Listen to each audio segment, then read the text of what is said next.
Berpeganglah pada ajaran-ajarannya. Surat kedua Rasul Paulus kepada jemaat di Tesalonika, bab 2 ayat 1-3 dan ayat 14-17.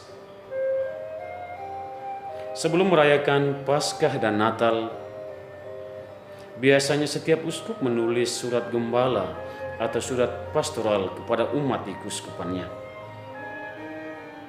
Isi dari surat gembala itu biasanya menyentuh dan menjawab realitas dan kebutuhan sosial, spiritual, dan pastoral dari umat keuskupan tersebut.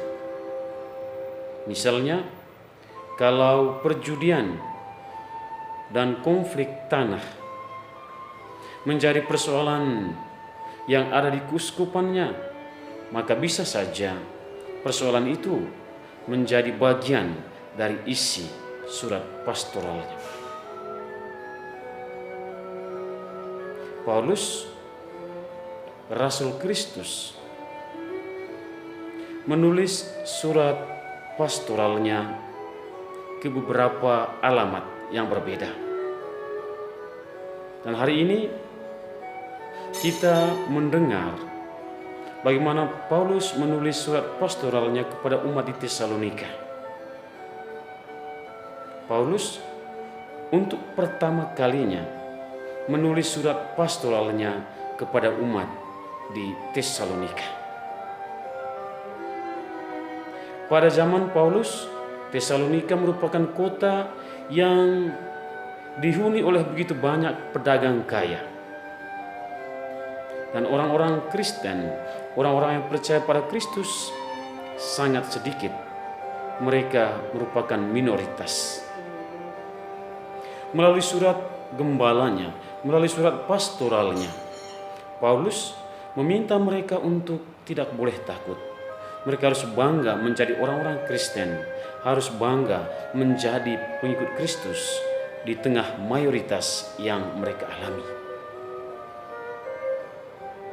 Dan dalam teks yang kita renungkan hari ini, Paulus meminta umatnya di Tesalonika untuk tetap berpegang pada ajaran-ajaran dari Kristus sebagaimana yang telah Dia wartakan kepada mereka. Paulus mengatakan bahwa Kristus akan datang dalam kehidupan mereka dan Dia akan datang pada akhir zaman. Selama masa penantian kedatangan itu, mereka harus setia pada ajaran-ajarannya dan harus menghidupinya. Mereka tidak boleh membiarkan diri dipengaruhi oleh ajaran-ajaran sesat. Mereka tidak boleh memberi diri untuk dibimbing oleh orang-orang durhaka, oleh orang-orang yang tidak percaya pada Allah. Melalui surat pastoralnya, Santo Paulus mengajak umat di Tesalonika untuk tetap setia pada iman yang telah mereka ikrarkan dan menunjukkan identitas mereka sebagai orang-orang yang mencintai Allah, sebagai orang-orang yang dihidupi oleh Allah sendiri. Mereka telah menjadi orang Kristen, artinya mereka siap diselamatkan oleh Kristus sendiri.